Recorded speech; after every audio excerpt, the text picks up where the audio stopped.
આજની આપણી વાતનો વિષય છે લાઈફ ઇઝ બ્યુટીફુલ. એટલે કે જીવન છે એ સૌંદર્ય ભર્યું છે.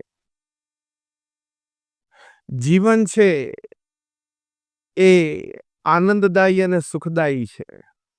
જે હકીકત છે, જે વાસ્તવિકતા છે, આપણે ભલે દરેક ક્ષણે નહીં પણ અનેક વખત જીવનમાં દિવસ દરમિયાન આપણે એનો અનુભવ તો કરીએ છીએ. પણ કદાચ અહીંયા બેઠેલા તમારામાંથી ઘણા બધાને મનમાં એવો પ્રશ્ન થાય કે અમે તો એક સંત છીએ. સમાજ અને સંસારથી, એની દૈનિક પ્રવૃત્તિથી, વેપાર ધંધાની પ્રવૃત્તિથી અમે તો દૂર છીએ. અમને એનો કોઈ વિશેષ અનુભવ નથી. વળી પારિવારિક જીવનનો પણ કોઈ એવો અનુભવ નથી, કારણ કે બીએપીએસ સંસ્થાના સંતો બધા બાલ બ્રહ્મચારી છે. એટલે એક લૌકિક દ્રષ્ટિએ જો મૂલ્યાંકન કરવા જઈએ તો જે સંતે સમાજ સંસાર એ છોડીને ભક્તિ અને વૈરાગ્યના માર્ગે ચાલે છે ને લાઈફ ઇઝ બ્યુટીફુલ એ ખબર કેવી રીતે પડે, એનો અંદાજ કેવી રીતે આવે અને એ વિષયક વાત કેવી રીતે કરી શકે, સમજી શકે કે સમજાવી શકે. પણ એક બહુ જ સુંદર વાત આ કોરોના કાળ દરમિયાન એક પુસ્તક મેં વાંચ્યું. પુસ્તકનું નામ હતું $1 Trillion કોચ. $1 મિલિયન કોચ નહીં, $1 બિલિયન કોચ નહીં, $1 ટ્રિલિયન કોચ. આ પુસ્તકમાં એક ફૂટબોલર અને ફૂટબોલ કોચ ત્યાર પછી જેમનું નામ બિલ કેમ્બેલ, એમણે અમેરિકામાં સિલિકોન વેલીમાં આઈટી એક્ઝિક્યુટિવ્સને કેવી ટ્રેનિંગ આપી છે એ વિષયક વાતો લખેલી છે. હવે આ બંને ક્ષેત્ર વચ્ચે આપણને ક્યારેય કોઈ દિવસ કોઈ સંબંધ દેખાય નહીં. ફૂટબોલ અને આઈટી વચ્ચે કોઈ સંબંધ ખરો? હા કે ના? કોઈ રીતે કોઈ સંબંધ દેખાતો નથી. પણ this book contains the details કે how a footballer trained IT executives.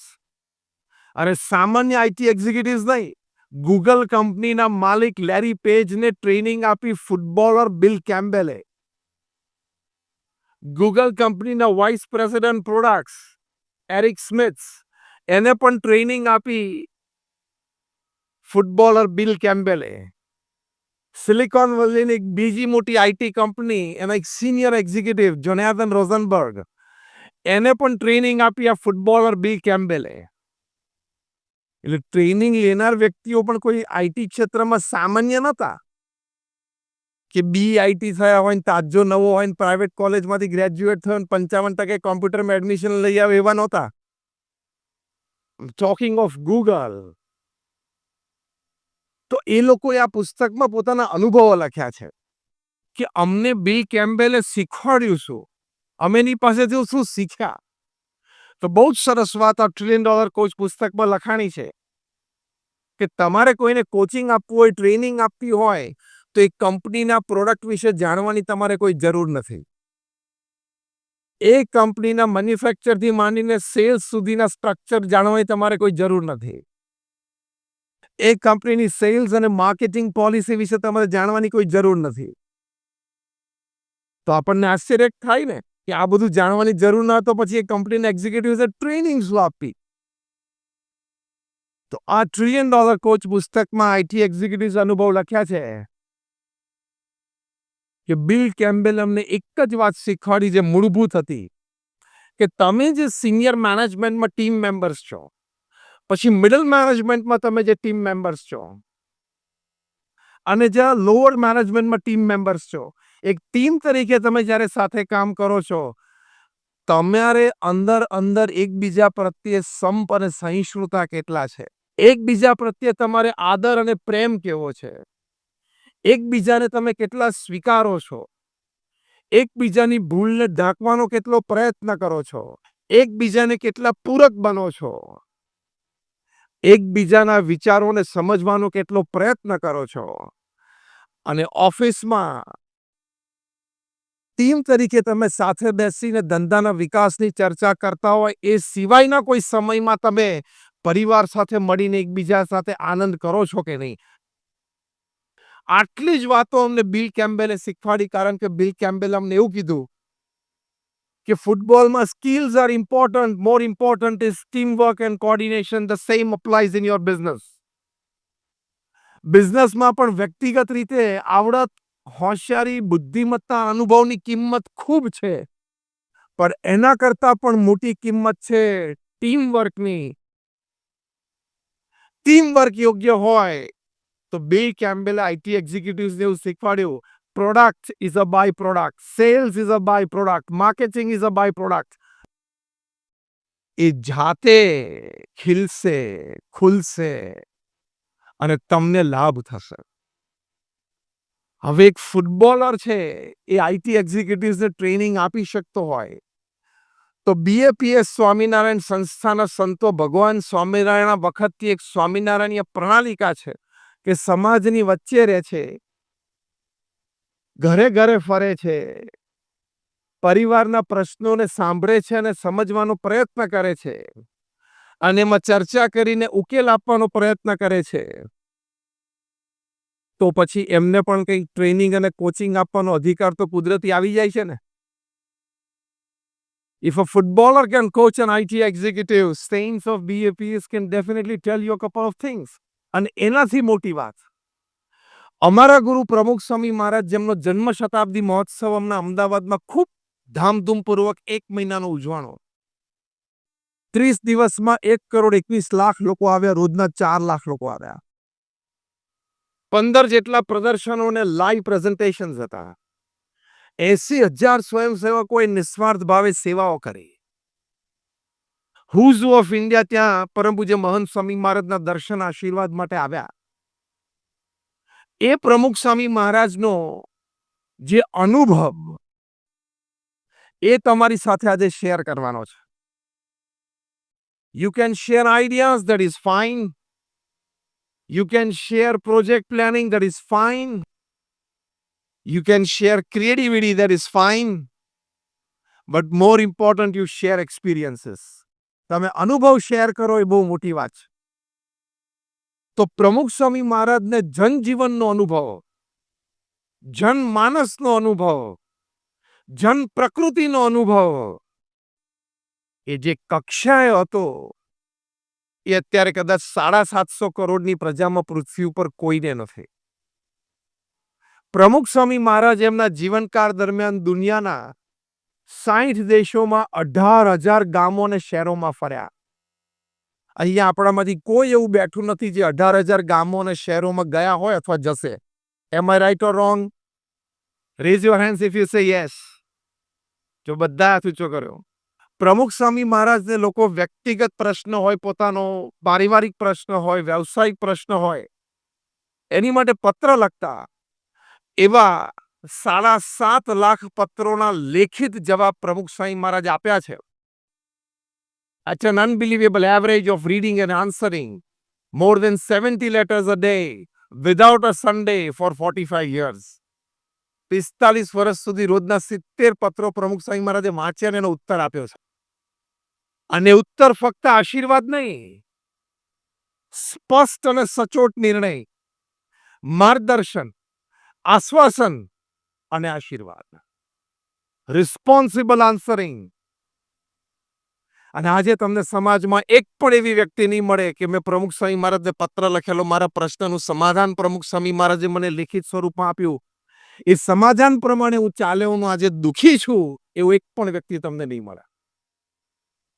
કેટલો જનમાનસ, જન પ્રકૃતિને એમને અનુભવ. પોતે સવાર બપોર સાંજ વ્યક્તિગત મુલાકાત આપતા. એમના જીવનકાળ દરમિયાન એમને 40 લાખ એટલે કે 4 મિલિયન લોકોને વ્યક્તિગત મુલાકાત આપી, એમની સાથે વાર્તાલાપ કર્યો, એમનો પ્રશ્ન સાંભળ્યો, સમાધાન કરી આપ્યું. તમારામાંથી પણ ઘણા બધા બેઠા હશે જે પ્રમુખ સ્વામી મહારાજને વ્યક્તિગત મળ્યા હશે. જસ્ટ રેઝ યોર હેન્ડ્સ, તમે પ્રમુખ સ્વામી મહારાજને વ્યક્તિગત મળ્યા હોય તો. સેંકડોની સંખ્યામાં આપણે હાથ ઊંચા કર્યા. 3.5 લાખ ઘર, ફેક્ટરી કે ઓફિસમાં એ જાતે ગયા, પધરામણી કરી, લોકોને સંસ્કૃત કરવા માટે, નિર્વ્યસની કરવા માટે, સંતાનોને તમે શિક્ષણ માટે સ્કૂલે મોકલો એ પ્રેરિત કરવા માટે. આ સ્ટેટિસ્ટિક્સ માઇન્ડ બોગલિંગ છે.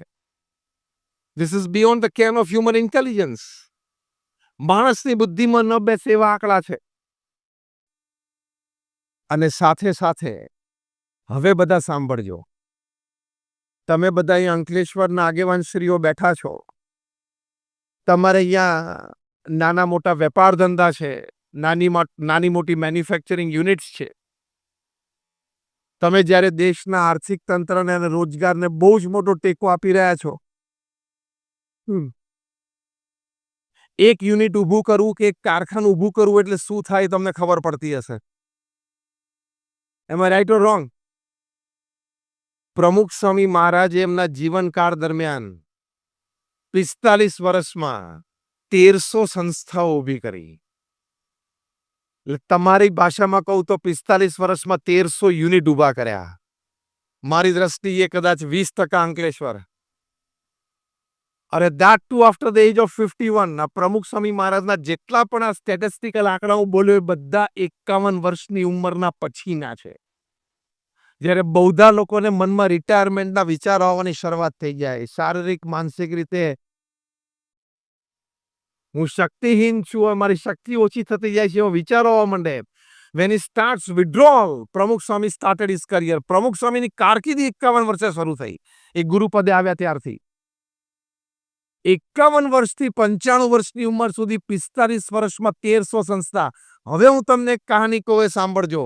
એક જમીન સંપાદન થવી અથવા મળવી, એ જમીન ઉપર શું કરવું છે? Hospital, hostel, school, college, community centre, સંસ્કારધામ, સંસ્કાર કેન્દ્ર, હરિમંદિર, મંદિર, અક્ષરધામ, એ અમારા બોર્ડ ઓફ ટ્રસ્ટીઝમાં નક્કી થવું. પછી અમે એક નોન ગવર્મેન્ટ ઓર્ગેનાઇઝેશન, એક નોન પ્રોફિટ ઓર્ગેનાઇઝેશન છીએ, એટલે ફંડ્સ, ચેરિટી, સોસાયટીમાંથી રેઝ થવા. એ જમીન લોકલ ગવર્મેન્ટ બોડીઝમાં પાસ થવી. અમારા આર્કિટેક્ટ પ્લાન ડિઝાઇન કરે, પછી એ પ્લાન લોકલ ગવર્મેન્ટ બોડીઝમાં પાસ થવા. પછી ટેન્ડર્સ ડિશ આઉટ થાય, ટેન્ડર પાસ થાય, કોન્ટ્રાક્ટર નિમાય, ખાતમુહૂર્ત થાય, કોન્ટ્રાક્ટર બાંધકામ શરૂ કરે, 2 માળ, 5 માળ, 10 માળની ઇમારત તૈયાર થાય. એ સંસ્થા ચલાવવા માટે અમારા 5-10 સમર્પિત સ્વયંસેવકો જોઈએ, મળી જાય. બીજા 25-50 પેઇડ એમ્પ્લોઈઝ છે, મળી જવા. ઉદ્ઘાટન સમારોહ નક્કી થઈ જવો અને એ હોસ્પિટલ, હોસ્ટેલ, સ્કૂલ, કોલેજ, મંદિરને સમાજની સેવામાં ઉદ્ઘાટિત કરીને મૂકી દેવું. આ જમીન સંપાદનથી માંડીને ઉદ્ઘાટન સમારોહ સુધીની આખી જે વાર્તા મેં તમને કરી, એ પ્રમુખ સ્વામી મહારાજે 45 વર્ષમાં દર 15મા દિવસે પૂરી કરી. એટલે તમારે વેપાર, ધંધો, વહીવટ, મેનેજમેન્ટ, એડમિનિસ્ટ્રેશન, HR, તમે જે પણ વાત કરો ને, તમને પ્રમુખ સ્વામી મહારાજના જીવનમાંથી વિપુલ પ્રમાણમાં શીખવા મળશે. દર 15મા દિવસે એક સંસ્થા સમાજને ભેટ આપવી એટલે શું? અને એ પણ 45 વર્ષ સુધી સાતત્ય જાળવવું એટલે શું? અને એ પણ 51 થી 95 વર્ષની ઉંમરની એ કારકિર્દી દરમિયાન કરવું એટલે શું? આ પણ માઇન્ડ બોગલિંગ છે અને beyond the can of human intelligence. માણસની બુદ્ધિમાં બેસે ને એવી વાત છે. તો એમણે આપણને લાઈફ ઇઝ બ્યુટીફુલ, જીવન સુંદર છે, આનંદદાયી છે, સુખમય છે, જીવનમાં પૂર્ણ સંતોષ પ્રાપ્ત કરી શકાય છે, એ સંબંધી સુંદર વિચારો આપ્યા છે. પોતાના અનુભવ પરથી, સનાતન ધર્મના શાસ્ત્રોમાં જે કથિત વાત છે તેના પરથી, અને આજના યુગના મહાપુરુષોના વિચારોને પણ સમન્વયમાં રાખીને સુંદર વિચારો આપ્યા. સુંદર કર્તૃત્વ શક્તિ સંબંધી આવડતો આપી. પ્રમુખ સ્વામી મહારાજ એમના જીવનમાંથી આપણને અભિગમો શીખવાડ્યા. વાર્તાલાપથી માંડીને વર્તણૂક સુધી આપણે શ્રેષ્ઠતા પ્રાપ્ત કરી શકીએ એવી વાતો એને આપણને સમજાવી. Which is a rich treasure. એ આપણી માટે બહુ મોટો અમૂલ્ય ખજાનો છે. તો લાઈફ ઇઝ બ્યુટીફુલ. જીવન ખૂબ સુંદર છે, આનંદદાયી અને સુખમય છે. પણ કન્ડિશન્સ એપ્લાય. તમે કોઈ જાહેરાત આપો છો તો બાજુમાં એસ્ટ્રિક સાઇન હોય છે ને, તમે કહો એન્જિનિયર જોઈએ છે, બાજુમાં એસ્ટ્રિક્સ છે, નીચે વાંચે એટલે ખબર પડે 3 વર્ષનો અનુભવ જોશે. કારણ કે ઉપર તમે ટાઇટલમાં જ લખો સીધું 3 વર્ષના અનુભવી જે એપ્લાય કરું તો એડવર્ટાઇઝમેન્ટ ન વાંચે. પહેલા તો બધા એડવર્ટાઇઝમેન્ટ વાંચે એવું તમે ઈચ્છો છો, પછી પેલી ફૂદડી આવે નીચે. નીચે લખ્યું કન્ડિશન્સ એપ્લાય. એમ life is beautiful, conditions apply. You must know how to live it. જીવન સુખમય અને સુંદર છે. Conditions apply. આપણને જીવતા આવડે તો. બાકી આ 70-80 વર્ષનું જીવન છે, 5-10 પ્લસ માઇનસ ભગવાનની ઈચ્છાથી. પૃથ્વી ઉપરથી રોજના 1.5 લાખ માણસો વિદાય લે છે. 24 કલાકમાં 1.5 લાખ એટલે 86,400 સેકન્ડમાં 1.5 લાખ એટલે દર 2 સેકન્ડે 3. આપણે આ પ્રવચનની શરૂઆત કરી લગભગ 15 મિનિટ થઈ. 15 6 19 900 સેકન્ડ થઈ. 1200 જણા પૃથ્વી ઉપરથી જતા રહ્યા. અને ભગવાનની ઈચ્છા હોય ને કાલનું ફૂલ કોન્સન્ટ્રેશન અંકલેશ્વર ઉપર મૂકી દેતો.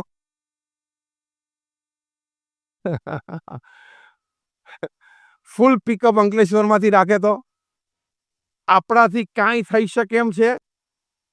હા કે ના? Before that moment comes, make your life beautiful.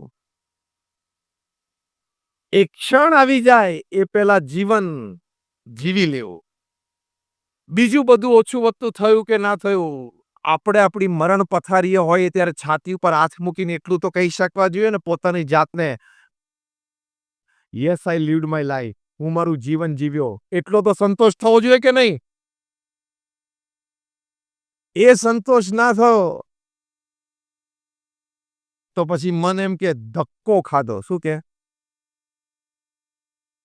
ભલે અંકલેશ્વરમાં 2 કારખાના ચલાયા તો ધક્કા જેવું થઈ જાય. તો લાઈફ ઇઝ બ્યુટીફુલમાં પ્રથમ અગત્યની વાત છે વિચારોની સ્પષ્ટતા, વિચારોની સ્વચ્છતા, વિચારોની દ્રઢતા, વિચારોની કાયમિકતા, એટલે કે શાશ્વતતા. સ્પષ્ટતા, સ્વચ્છતા અને શાશ્વતતા આ વિચારોની જોઈએ જ. અંગ્રેજીમાં એક કહેવત છે, man at the end of the day is a bundle of his own thoughts. સાંજ પડે તમે માણસ કેવો બની જાય? આખા દિવસ જે વિચાર કર્યો એ બની જાય. And at the end of the day, at the end of his life, he is a bundle of his own thoughts throughout the life. જીવનના અંતે આપણે આખા જીવનમાં જેવા વિચાર કર્યા હોય એવા આપણે બની જઈએ. હલકા નબળા વિચારો કરીએ એટલે માણસ હલકો અને નબળો રહે. આપણી પાસે કોઈ સંસાધનો ના હોય, ખિસ્સામાં 1 રૂપિયો ના હોય, 2 માણસનો પણ બજારમાં સહકાર ના હોય અને 5 પ્રશ્નો માથા ઉપર સવારથી જજુમતા હોય તોય વિચારો મોટા કરવા એ જન્મસિદ્ધ અધિકાર છે આપણો. વિચારો હંમેશા સબળ રાખવા અને મોટા રાખવા. વિચારો પરિપક્વ થાય, એ ક્રિયામાં પરિવર્તિત થાય, એનો લાભ આપણને મળે. એક ક્ષણ તો જ્યારે આવવાની હશે ત્યારે આવશે.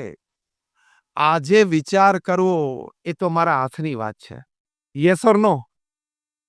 અને પૃથ્વી પર જે કંઈ નાની મોટી ક્રિયાઓ થઈ છે, જે કોઈ વ્યક્તિઓ નાની મોટી રીતે આગળ વધ્યા છે, એના પાયામાં પ્રથમ તો એક વિચાર હતો ને. એ વિચાર વાત રૂપે 2-5 પાસે એને પ્રકાશિત કર્યો. એમાંથી આઈડિયાઝ આવ્યા, એમાંથી સર્જન થયું અને એમાંથી સફળતા મળી. તો વિચાર એ અગત્યની વાત છે. વિચારથી ઘડતર થાય છે. જો કોલસો, ગ્રેફાઇટ અને હીરો એટલે ડાયમંડ ત્રણેય કોલના બનેલા છે, એટલે કાર્બનના બનેલા છે. કાર્બન એટમ એ હેફેઝાડ ગોઠવાઈ જાય આમ આડોઅવળું એટલે કોલ બની જાય, કોલસો. એના એ જ કાર્બન એટમ એ હેક્ઝાગોનલ સ્ટ્રક્ચર, જે કેમિસ્ટ્રી ભણ્યા હશો ને ખબર હશે, હેક્ઝાગોનલ સ્ટ્રક્ચરે ગોઠવાય એટલે ગ્રેફાઇટ બની જાય. અને એના એ જ કાર્બન એટમ ટેટ્રાહેડ્રલ સ્ટ્રક્ચરે ગોઠવાય એટલે એ આઇટમ ડાયમંડ બની જાય. કોલ એટલે કોલસો, ગ્રેફાઇટ અને ડાયમંડ સગા ભાઈઓ છે. સગા ભાઈઓ કરતા પણ આગળ એ ટ્રિપલેટ્સ છે. કોલસો, ગ્રેફાઇટ અને ડાયમંડ ત્રણેય સગા ભાઈઓ છે અને ટ્રિપલેટ્સ છે, સાથે જ જન્મેલા છે. પણ એક કોલસો છે, એક હીરો છે. આટલા નાના હીરામાં ટ્રક ભરીને કોલસો આવે. બાકી છે બંને સગા ભાઈઓ, હા, અને જોડવા ભેગા જન્મેલા છે. બંનેના સ્ટ્રક્ચરમાં કાર્બન અને કાર્બન સિવાય કાંઈ નથી. છતાં એકની કિંમત અને બીજાને ટન બંધમાં રોજ બાળી નાખે. અહીંયા કઈ ડિઝાઇન છે ને એની ઉપર તમારી કિંમત છે. ભગવાને બધાને મનુષ્ય જીવન અને મનુષ્ય દેહ આપ્યું છે. બધાના લોહીનો કલર પણ લાલ જ છે. બધાને વિચારની શક્તિ પણ આપી છે, કાર્યશક્તિ પણ આપી છે. પણ એનો કેવો અને કેટલો ઉપયોગ કરે છે એની પરથી આપણે કાં તો કોલસો બનીએ, કાં તો ગ્રેફાઇટ બનીએ, કાં તો ડાયમંડ બનીએ. Choice is hours. અંગ્રેજીમાં કહેવત છે, make a good choice so you stand a good chance for a great change in your life. Structure કેવી રીતે ગોઠવવું આપણું એ આપણા હાથની વાત છે. અને એ સ્ટ્રક્ચર એટલે વિચારો. જાપાનમાં એક કાર્પ નામની માછલી થાય છે. એને જાપાનીઝ કાર્પ કહે છે, કોઈ એને કોઈ પણ કહે છે. એની એક જબરી વિશેષતા, એક કાર્પ માછલી છે, જન્મે તો બહુ જ નાની હોય, અડધા વીડા જેવડી હોય. પણ જો તમે એને બાથરૂમનું જે આપણું બકેટ હોય છે ને, ટબ બાથરૂમમાં, એમાં તમે એને મૂકી દો, તેના આખા જીવનકાળ દરમિયાન 2 થી 3 ઇંચ મોટી થાય. એની એ જ કાર્પમાંથી જન્મે એટલે તમે એને મોટા પાણીના ટાંકામાં મૂકી દો અથવા કૂવામાં મૂકી દો, તો એના જીવનકાળ દરમિયાન એ 12 થી 16 ઇંચ મોટી થાય. એની એ જ કાર્પ માછલી જન્મે, તમે જો એને વિશાળ તળાવમાં મૂકી દો તો એ 3 ફૂટ સુધી મોટી થાય. એની એ જ માછલી છે, એ જ ડીએનએ છે, એ જ જીન્સ છે. પણ એ કયા વાતાવરણને સ્વીકારે છે, એ વાતાવરણમાં લઈને પોતાની માનસિકતા કેવી રીતે ઘડે છે, એ માનસિકતાના આધારે પોતાનો વિકાસ કેટલો મૂલવે છે, એની ઉપર એનો વિકાસ થાય છે. એ માની લેશે કે મારી પાસે આનાથી વધારે તરવાની જગ્યા જ નથી, એવું માની લે છે એટલે 2 કે 3 જ ઇંચ મોટી થાય છે. વોટર ટેન્કમાં અથવા કૂવામાં મૂકેલી કાર્પ માછલીને એમ થાય છે કે આટલું મારું ક્ષેત્ર છે, આટલી મને તરવાની જગ્યા છે, એટલે વળી એ 12 થી 16 ઇંચ મોટી થાય છે. અને જ્યારે વિશાળ તળાવમાં એને મૂકી દે છે, ત્યારે એને દૂર દૂર સુધી પાણી દેખાય છે, એમ થાય કે ઓહો, હું તો ઘણું તરી શકું છું. એટલે 3 ફૂટની થઈ જાય છે. વિચારોની સ્પષ્ટતામાં પહેલી વાત આ કે હું ઘણું અને લાંબે સુધી તરી શકું છું. This is the first thought process.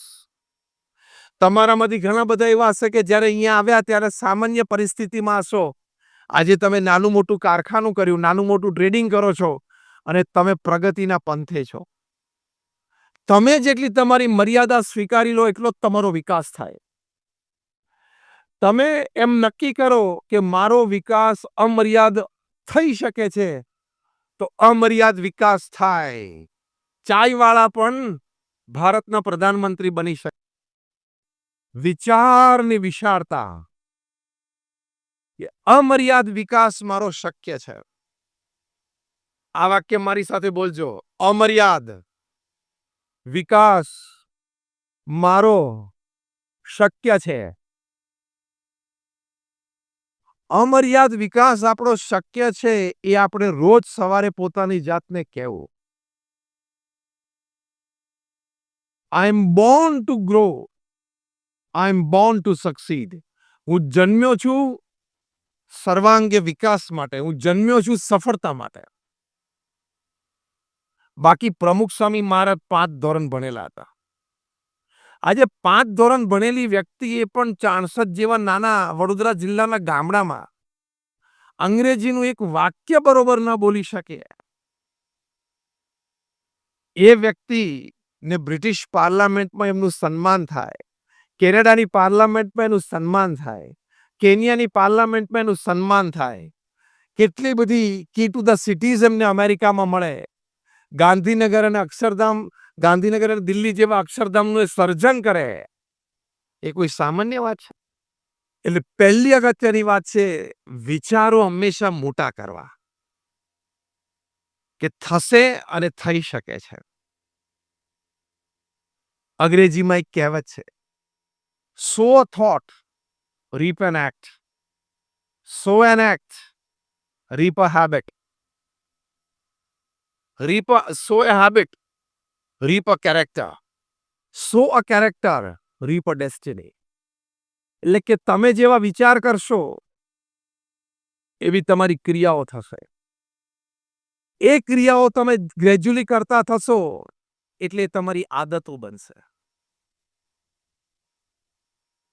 તો ભગવાન સ્વામિનારાયણના ચરણોમાં અમે પ્રાર્થના કરીએ છીએ, ભગવાન રામ, ભગવાન કૃષ્ણના ચરણોમાં પ્રાર્થના કરીએ છીએ, અમારા ગુરુ હરિ પ્રમુખ સ્વામી મહારાજ અને મહંત સ્વામી મહારાજના ચરણોમાં પ્રાર્થના કરીએ છીએ કે આપ સર્વે આટલો સમય કાઢીને અહીંયા આવ્યા, તમે બધાએ 2.5, 3, 3.5 કલાક આજે સાંજે અહીંયા આપ્યા, તો તમને કંઈક મળવું જોઈએ, તમે કંઈક લઈને જવા જોઈએ. તો એક વસ્તુ જે લઈને જવાની છે, ઘર સભા. સ્પીક વિથ મી, ઘર સભા. Repeat again, again, the last time. આ ઘર સભાનો પ્રયોગ અઠવાડિયે 2 વખત કરજો. અમે પણ પ્રાર્થના કરીએ છીએ આપ સર્વેનું જીવન ખૂબ સુખમય, શાંતિમય અને સંતોષમય કાયમ બને. આપ સર્વેને જય સ્વામિનારાયણ.